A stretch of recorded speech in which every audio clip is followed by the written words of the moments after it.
Apa kata orang? Oh, Suparman sekarang sudah jadi Sun Gokong katanya. Saya itu dijulitin sekarang Ustadz Sun Gokong. Tapi teridentifikasikan, patut diduga Sun Gokong atau Sun Wokong atau kerasakti ini sudah diceritakan oleh Nabiullah Muhammad sallallahu alaihi wasallam.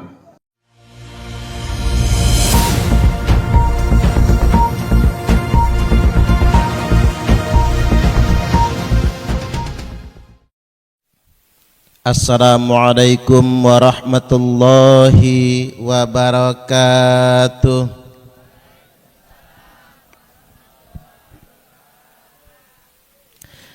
Tabi pun Allahumma salli wa sallim ala sayyidina Muhammad wa ala alihi wa sahbihi wa mawadah, amma ba'du.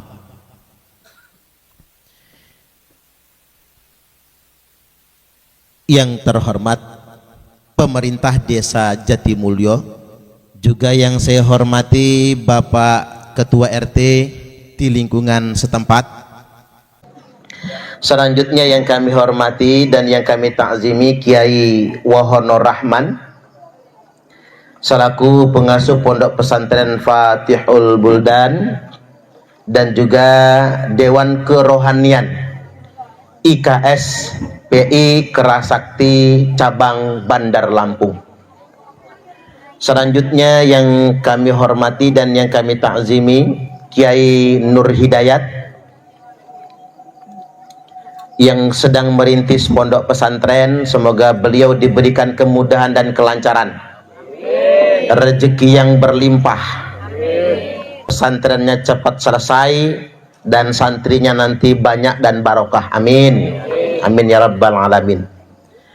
Selanjutnya yang kami takzimi Mbah Yai Ali Maksum yang merupakan kasepuhan IKS PI Kerasakti Lampung, yang sudah malang melintang di usia beliau yang sudah lansia, tapi karena beliau seorang pesilat maka tampak kelihatan awet muda, apalagi dalamnya tambah muda itu.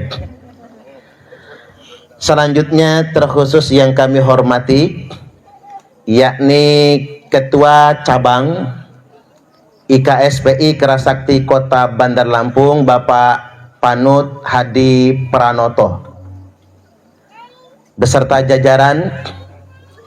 Semoga beliau diberikan kemudahan dan kelancaran dalam membina IKSPI, memimpin organisasi dan mengembangkan IKSPI khususnya dalam wilayah kerja dan tanggung jawab cabang Kota Bandar Lampung.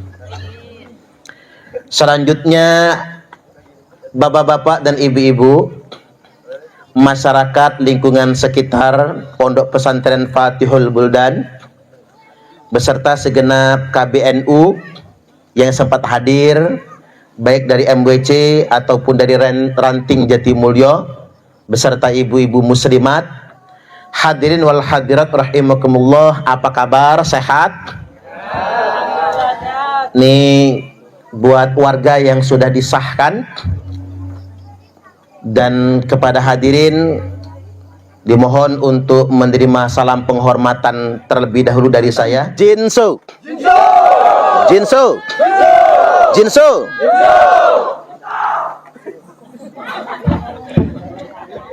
ya saya harus ucapkan itu.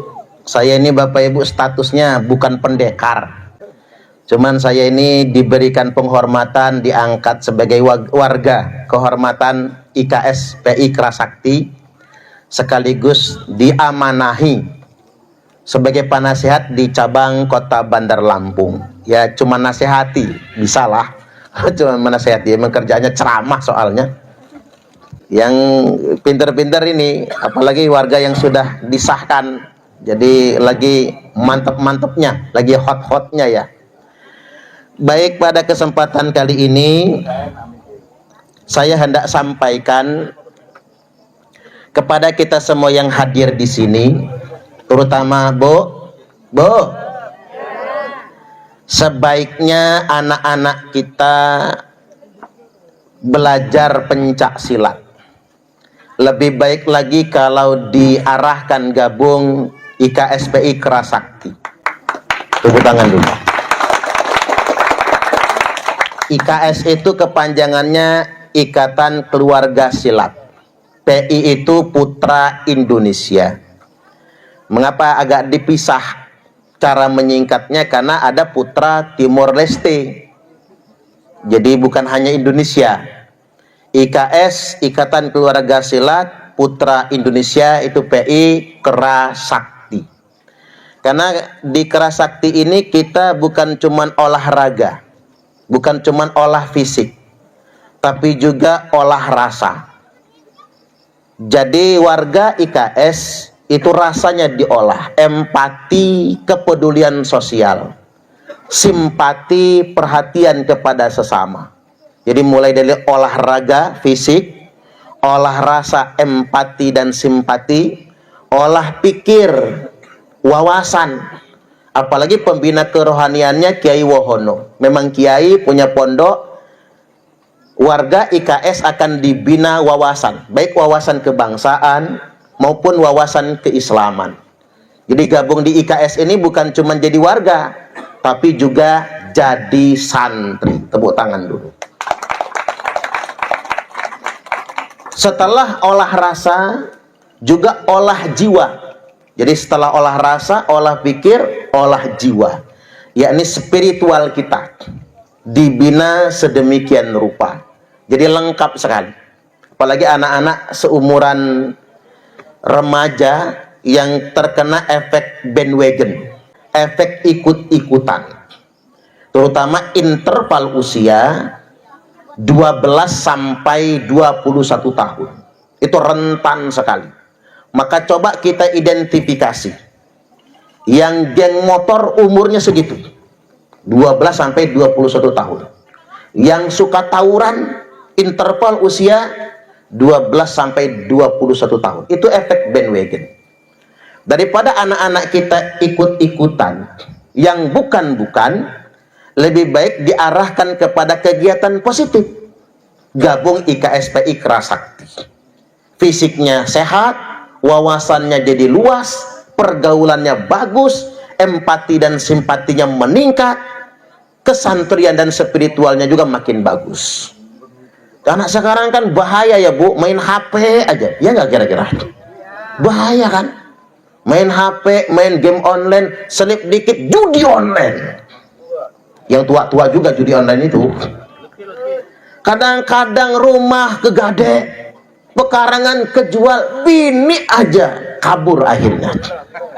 Gara-gara lakinya main judi online. Hidup ngawang-ngawang. Kalau anaknya diolah raga, diolah fisik, silat, kita diajarkan berpikir real, tidak ngawang dan ngayal. Lebih baik makan singkong kenyataan daripada makan roti tapi ngimpi. Ya Pak ya? Boleh berharap burung yang terbang tinggi, tapi punai di tangan jangan dulu dilepas. Artinya kita ini yang konkret-konkret saja. Kita selamatkan anak-anak kita dengan pendidikan fisik yang terbaik. Yang sangat berbahaya itu Bapak Ibu, handphone, gadget itu yang sangat bahaya. Normalnya anak-anak itu dikasih mainan, dia harus bosan. Besok minta ganti mainan lagi. Besoknya minta ganti mainan lagi. Jangan panik, Bu. Bu. Anaknya kalau dikasih mainan bosanan kan? Bosanan. Kalau anak dikasih mainan itu aja nggak bosan-bosan, nggak normal tuh anak. Karena anak yang cerdas, dia kalau dikasih mainan pasti bosan. Tapi gara-gara gadget, gara-gara HP, nggak ada anak yang bosan dengan HP sama gadget. Ya Pak ya? Ngerusak ini Pak, ini ngerusak. Makanya sebagai bagian dari pembinaan pergaulan, pembinaan fisik, mental, olahraga dan kerohanian, alangkah baiknya anak-anak kita diikutkan. Apalagi bisa ningkat lebih dikit, jadi atlet. Nanti ikut PON, ikut SEA Games, yaitu bonusnya lah. Alhamdulillah. Alhamdulillah, mudah-mudahan anak-anak ini warga IKS sukses semua. Amin. Ya, dapat piala kejuaraan tuh cuman bonus itu. Tepuk tangan lagi, nggak apa-apa, tepuk tangan lagi. Cuman bonus itu, bukan tujuan, cuman bonus. Tujuan utamanya tadi itu. Kita olahraga, olah rasa, olah pikir, olah jiwa. Itu yang terpenting. Nah, kemudian yang berikutnya, buat warga, jangan baperan, jangan gampang tersinggungan. Saya ngupload video di YouTube, apa kata orang? Oh, Suparman sekarang sudah jadi Sun Gokong katanya. Saya itu dijulitin sekarang Ustadz Sun Gokong. Gara-gara upload kegiatan saya di IKS PI Krasakti, diomongin Sun Gokong. Ya nggak apa-apa. Diomongin Sun Gokong nggak masalah, nggak usah tersinggung. Karena mengapa? Sun Gokong juga kan nilainya positif. Betul apa betul? Kan pernah nonton Sun Gokong semua kan? Gurunya Sun Gokong namanya siapa? Biksu Tong. Temannya Sun Gokong siapa namanya? Cut Pat Kai. Teman yang satu namanya Wucing. Kan apal kan? Berarti ada pengalaman semua tuh nonton Sun Gokong atau Sun Wukong itu. Saya mendapatkan kajian, walaupun ini saya katakan cocokologi, nggak apa-apalah, tapi teridentifikasikan, patut diduga Sun Gokong atau Sun Wukong atau Kerasakti ini sudah diceritakan oleh Nabiullah Muhammad Sallallahu Alaihi Wasallam. Ini sementara waktu kita cocokin dulu ya. Nanti dikirain saya bikin hadis palsu nantinya. Ada apa cerita tentang Sun Gokong? Kita kan tahu Sun Gokong ini sudah membunuh banyak nyawa. Sehingganya dia dihukum untuk bertobat. Si Kerasakti atau Sun Gokong ini ditugasi mengambil kitab suci ke barat. Ini kan teridentifikasikan dari sabda Nabi. Jadi ada cerita Rasulullah Sallallahu Alaihi Wasallam menyampaikan dulu. Nah, berarti kan sebelum zaman Nabi kita memang ada seorang ahli maksiat yang sudah membunuh 99 orang. Akhirnya dia tanya, adakah manusia yang paling alim, paling solih, paling pintar, paling solih? Maka ditunjukkan. Dia nanya sama orang alim itu, kalau bahasa kitanya kiai, saya ini sudah membunuh 99 orang. Kira-kira kalau saya mati, bertobat terlebih dahulu, apakah tobat saya diterima? Kata si kiai ini, orang model kamu sudah membunuh 99 orang, tobat nggak diterima. Kalau mati masuk neraka, malah dikeraknya neraka. Pikir Sun Gokong tanggung amat 99 orang. Gua pasin aja cepek sekalian ini. Nah, si kiainya disikat oleh Sun Gokong, mati si kiai. Pas cepek yang dibunuh 100 orang. Hari-hari berikutnya Sun Gokong mikir lagi. Tak tanya sama yang lain lah. Kira-kira kalau saya tobat, Allah terima nggak tobat saya? Dia nanya lagi, ketemu kiai lagi. Kiai, saya ini sudah membunuh 100 orang. Malah yang ke 100 itu yang gua bunuh, kiai malahan. Kira-kira kalau saya bertobat, apakah tobat saya diterima? Jawab sang kiai, tobatmu diterima. Asalkan kamu jangan lagi tinggal di sini. Pergilah kamu ke negeri jauh, ke arah barat. Nah kan Sun Gokong ini, yang habis ngebunuh banyak orang, dihukum pergi ke barat ngambil kitab suci, ngarah ke negeri Nabiullah Muhammad Sallallahu Alaihi Wasallam. Maka Sun Gokong melakukan perjalanan. Makanya cerita Sun Gokong nggak nyampe-nyampe kan? Halo, ada nggak serial cerita Sun Gokong yang sudah sampai dapat kitab suci? Belum kan? Belum nyampe. Ceritanya memang begitu. Sun Gokong itu nggak nyampe-nyampe, tahu? Itu hadis sahih, Sun Gokong mati dalam perjalanan. Dia nggak nyampe. Makanya saya nungguin aja dulu masih kecil, kapan nyampe-nya Sun Gokong ini. Pengen betul nyampe sayanya. Cuman nggak nyampe-nyampe. Karena Sun Gokong mati di tengah perjalanan. Tibalah ajal bagi Sun Gokong. Malaikat rahmat dan malaikat adab datang. Berebut nyawa Sun Gokong. Kata malaikat adab, gua yang bawa. Ini Sun Gokong udah bunuh 100 orang. Belum pernah taat kepada Allah. Masuk neraka. Kata malaikat adab. Kata malaikat rahmat, entar dulu. Ini Sun Gokong ini dalam perjalanan tobat. Emang belum nyampe dia ngambil kitab suci itu. Belum nyampe ke tujuan. Tapi kan dalam perjalanan tobat. Berdebat dua malaikat ini, Allah kemudian mengutus malaikat pendamai, didamaikan. Kata malaikat pendamai, gini aja, kamu orang ini malaikat, nggak boleh ribut. Kalau malaikat aja berantem, gimana manusia nggak berantem, kata dia. Malaikat mah nggak boleh berantem, makanya warga nggak boleh berantem. Didamaikan, kita ukur saja, kata malaikat pendamai. Kalau lebih dekat dengan kota yang dia tinggalkan, maka Sun Gokong dibawa malaikat adab, masuk neraka dia. Tapi kalau lebih dekat dengan kota yang dia tuju, tempat ngambil kitab suci itu, maka Sun Gokong dibawa malaikat rahmat, tobatnya diterima. Diukur Bapak Ibu. Begitu diukur, hanya selisih sejengkal. Lebih dekat dengan kota yang dia tuju. Tobat Sun Gokong diterima. Sun Gokong masuk surga. Ini viral ini. Ada hadis Sun Gokong, yakin saya viral ini. Hadis Sun Gokong. Ya saya pikir-pikir persis ceritanya itu. Yang dibawa oleh Biksu Tong itu persis itu. Kemungkinan besar, ini kan bahasanya kemungkinan. Itu dialamatkan oleh Nabi terkait dengan kisah yang sedemikian rupa.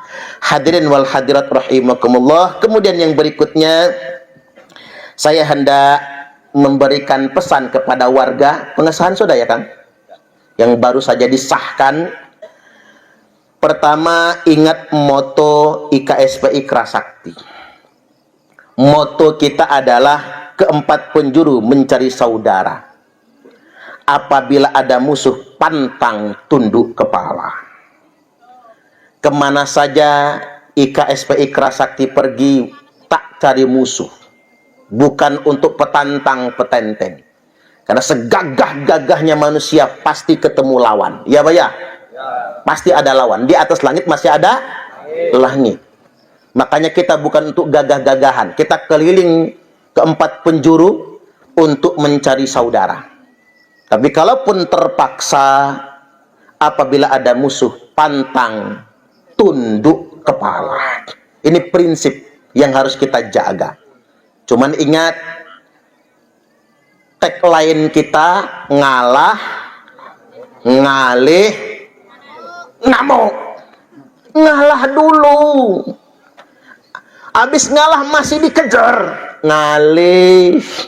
Kalau perlu jual pekarangan, pindah rumah. Kalau perlu. Saking ngalihnya tadi. Ngalah, ngalih. Udah ngalih juga, udah pindah masih dikejar. Baru ngamuk. Itu pun kalau terpaksa. Udah ketiga Bapak Ibu. Bahkan ada begini, ngalah, ngalih, ngabekti. Sudah ngalah, masih juga yang ngalih, masih juga ya udahlah ngebakti aja. Nggak usah ngamuk. Sama siapa ini? Ya sama orang tua ge. Gimana pun jeleknya orang tua, nginjek anak umpama, ya nggak mungkin ngamuk sama orang tua. Ya Pak ya? Nggak ada yang bisa menggantikan jasa orang tua. Maka tidak akan mati anak yang durhaka kepada orang tuanya sebelum dia merasakan sakit seperti yang dirasakan oleh orang tuanya. Yang kedua, kita ngabekti sama siapa? Dengan pemerintah. Makanya IKSP Ikra Sakti dimanapun kegiatan pasti mengundang pemerintah setempat.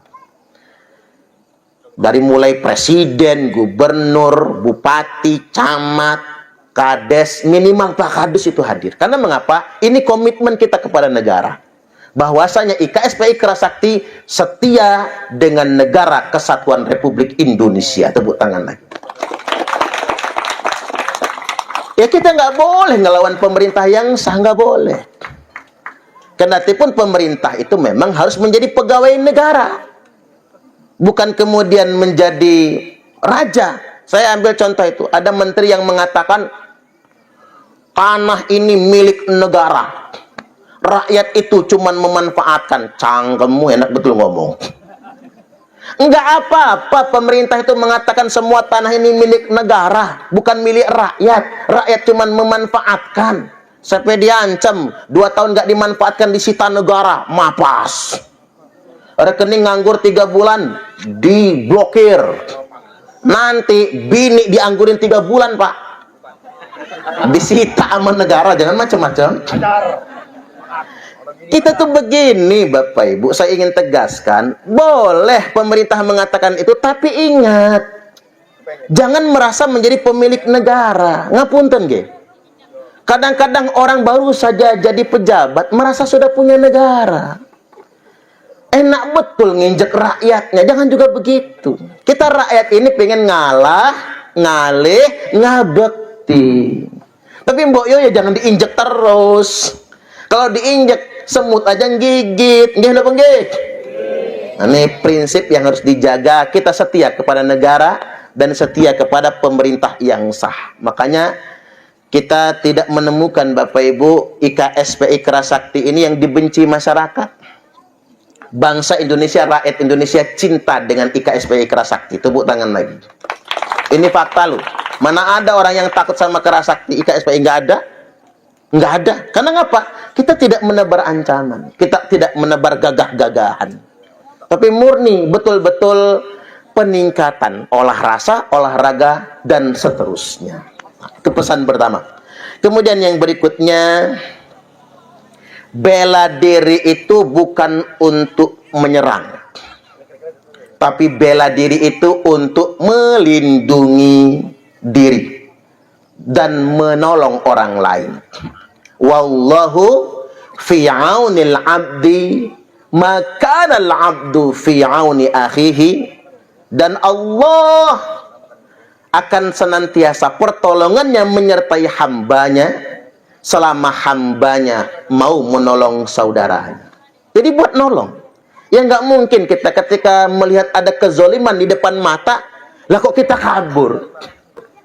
Yang bisa menyelamatkan orang lain adalah minimal dia bisa menyelamatkan dirinya sendiri. Makanya dalam teori keselamatan, kalau terjadi emergensi kapal mau tenggelam, pakai dulu pelampung di tubuh kita, baru pakaikan pelampung di tubuh orang lain. Kalau di pesawat itu kita pakai alat pernapasan, pakaikan dulu alat bantu pernapasan itu di muka kita, di hidung kita, baru kita pakaikan kepada orang lain. Artinya kita harus mampu melindungi diri kita sendiri terlebih dahulu, baru kemudian kita bisa berkomitmen melindungi orang lain. Ini prinsipnya. Kemudian yang berikutnya, jangan menantang orang lain, siapapun itu, tapi tantanglah diri kita sendiri. Karena musuh kita sejatinya itu bukan orang lain, tapi musuh kita sejatinya adalah diri kita sendiri.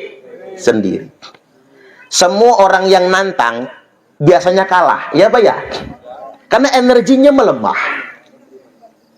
Karena pada akhirnya kita harus menginsafi musuh terbesar dalam hidup adalah diri kita sendiri, hawa nafsu. Makanya Kidung Kolosebo yang dipopulerkan oleh Sunan Kalijogo, rumekso ingsun lakunista ngoyoworo kelawan Mekak hawa kang dur angkoro. Udah kayak artis saya ini ya.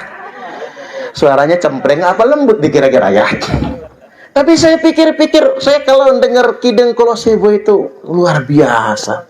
Rumekso ingsun lakunisto ngoyoworo. Jadi ku kendalikan diriku sendiri. Lakunisto ngoyoworo. Dari perbuatan nista dan semau-maunya. Itu kan gagah-gagahan.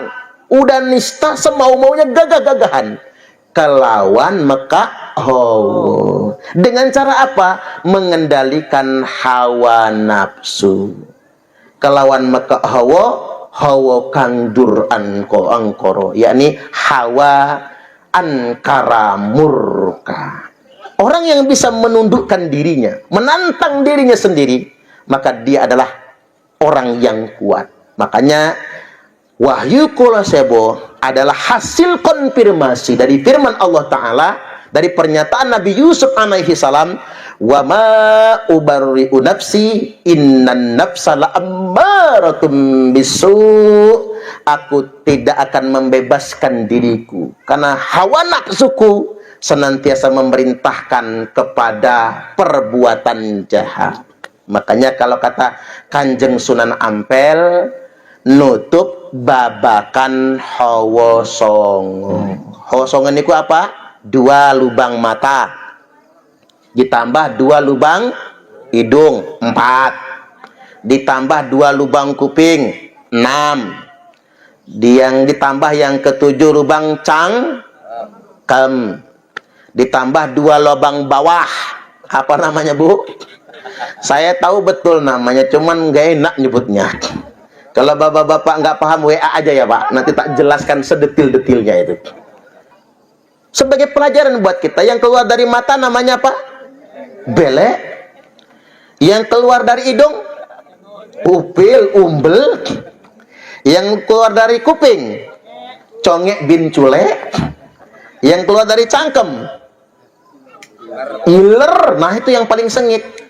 Saya sempat mikir sama Yai Wohono, seandainya iler santri itu berharga seperti iler walet, mungkin kiai pondok sugih semua Pak. Kita tampung iler santri itu, kita jual aja nggak apa-apa. Sayangnya iler santri ini nggak ada harga. Cobalah Bu, kalau ngeliat anaknya mondok itu, lihat bantalnya tuh udah nggak ada bentuknya, udah iler semua itu. Ya karena manusia tadi dosa paling banyak kan dari cangkem, apalagi lubang bawah. Kotoran yang keluar dari lubang bawah namanya apa? Yang depan air kencing, yang belakang pisang goreng.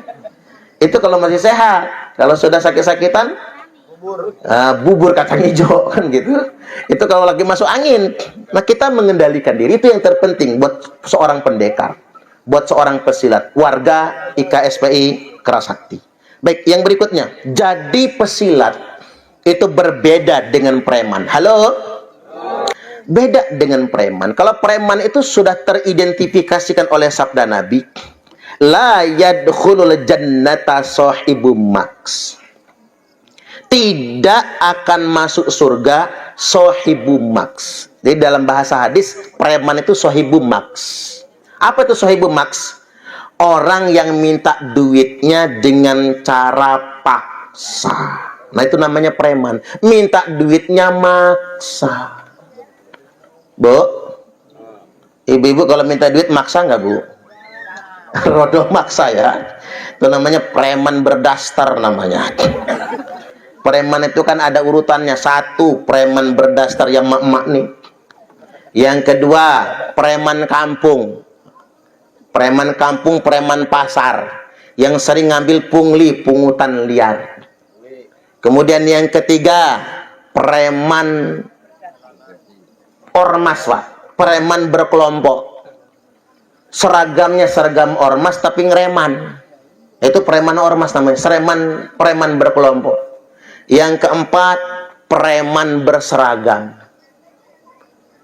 Preman berseragam ini memanfaatkan tugasnya sebagai aparat negara. Kadang-kadang supir truk Pak yang dipungli itu, Masya Allah, kasihannya Bapak Ibu, kerja bertaruh nyawa, berhari-hari nggak mandi, kencing aja di ban mobil. Saking joroknya kencing aja di ban mobil, gitu dipalakin. Ini kerjaan preman berseragam. Tapi yang lebih parah bukan preman berseragam. Yang lebih parah nomor 5, preman berdasi, yang memanfaatkan huruf tanda tangan pejabat, betul, korupsi. Kalau preman berdasi triliunan merasnya itu. Kemarin geger kan di Banten. Preman berdasi meres sampai 5 triliun. Maunya Pak. Cuman mereka yang bikin undang-undang Mas. Benar berani bikin hukum mati. Kan begitu. Preman berdasi. Tapi ingat. Bukan yang nomor 5 yang lebih parah. Yang nomor 6. Preman berjubah. Ini buat kiai nih, hati-hati nih preman berjubah. Lah memang ada istilah preman berjubah. Nabi sallallahu alaihi wasallam bersabda, abghadul ibad ilallah, hamba Allah yang paling dimurkai, hamba Allah yang paling dibenci adalah man kana taubuhu khairam min amalih, orang yang pakaiannya lebih istimewa daripada kelakuannya. Antakuna thiyabuhu thiyabal anbiya wa amaluhu amalal jabbarin, di mana pakaiannya menggunakan jubah kenabian tapi kelakuannya kelakuan preman. Ada nggak preman berjubah zaman sekarang? Banyak. Pakai udang-udang imamah, pakai jubah, ngaku cucu Nabi lagi. Ngaku cucu Nabi, dalam darah aneh, mengalir darah Rasulullah, gawenya demo aja. Ini preman-preman berjubah. Kata Nabi, inilah yang paling dibenci oleh Allah. Yazumu annahu minni walaysa minni. Dia ngaku-ngaku anak cucuku, kata Nabi, walaysa minni, padahal dia bukan anak cucuku. Di mana sih yang banyak ngaku anak cucu Nabi, di mana? Indonesia. Laku aja di Indonesia nih Pak. Nang Mesir mah nggak ada yang begitu. Nang Arab Saudi nggak ada. Lakunya di mana? Indonesia. Tadi preman-preman berjubah. Tapi ingat, yang terkait dengan pungli ya. Kalau kita ini begini Bapak Ibu. La yadkhulul jannata sahibu maks. Itu banyak diartikan orang Wahabi pajak. Tidak akan masuk surga yang mungut pajak. Nah. Makanya orang Wahabi haram bayar pajak. Karena ada hadis itu tadi. Kalau yang masuk pajak itu masuk neraka, yang mengut pajak masuk neraka, bukan cuma orang dirijen pajak yang masuk neraka, Pak Kadus masuk juga, Pak. Pak Kadus bagiin PBB soalnya. Iya kan, Bu ya? Pak Kadus sama Pak RT itu bagi PBB itu. Nah, gawat ini. Itu nyebar loh di mana-mana ceramah bayar pajak itu haram, yang mengut pajak masuk neraka. Ya kalau begitu RT sama Kadus Indonesia Raya tercintanya masuk neraka semua dong. Gara-gara hadis itu. Itu bukan pajak, tapi itu pungutan liar. Kalau pajak itu pungutan resmi. Kita ini wajib pajak yang baik. Kita mesti bayar pajak. Taman ngapunten, satu lagi nih, dikit lagi, nggak usah lama-lama ceramahnya, ibu-ibunya ngantuk ya. Kapan-kapan ngundang aja lagi ya. Begini Bapak Ibu, kita ini warga negara yang baik, tapi negara yang baik tidak akan membangun negaranya dengan pajak semata. Pajak itu cuma persentase Bapak Ibu. Mestinya negara ini membangun dengan memanfaatkan sumber daya alam. Betul gak kira-kira? Kekayaan kita ini negeri yang gemah, ripah, roh jinawi, toto tentrem, kerto raharjo, murah sandang, murah pangan, bukan lautan, tapi kolam susu. Tongkat kayu dan batu bisa menghidupimu. Saking sejahteranya negeri yang ijo royo-royo. Artinya Bapak Ibu, kita ini kaya betul. Tapi sayangnya negara kita hanya membangun lewat sektor pajak. Kekayaan alamnya dikorupsi. Ini masalah kita. Nah, sekarang ini karena negara kita tidak memanfaatkan kekayaan alam, malah korupsi Bapak Ibu. Kalau kata Nelson Mandela apa? Penjahat tidak pernah membangun negara. Mereka hanya memperkaya diri sambil merusak negara. Banyak pejabat yang terpilih malah jadi penjahat Bapak Ibu. Ini yang mengkhawatirkan bagi kita semua. Karena kita membangunnya bukan dari sumber daya alam, bukan memaksimalkan produksi, akhirnya dari pajak. Pajak aja semua nih sekarang Bapak Ibu, semua dipajak. Ngapunten sampai PSK jadi pajak loh sekarang. Jadi hati-hati yang suka jajan di PSK, nanti pas SPT namanya muncul. Namanya muncul. Begitu laporan SPT tahunan, si jobongnya menerima transferan dari Peri Budianto, Perbut nanti ya. Ketahuan itu. Karena ngapa? PSK jadi pajekin sekarang. Yang lebih sedangnya lagi, orang kecil dipajekin. Di Pekalongan ada buruh Bapak Ibu ditagih pajak 2,8 miliar, mapas. Padahal hidupnya susah. Emang hartanya berapa triliun ya kalau pajaknya 2,8 miliar? Ini masalah di kita. Makanya kalau negara kita ingin maju, pesan buat pemerintah, jangan membangun negara hanya bergantung pada pajak, tapi bangunlah negara dengan memaksimalkan produksi dan pengelolaan sumber daya alam benar-benar untuk kesejahteraan rakyat. Tepuk tangan lagi.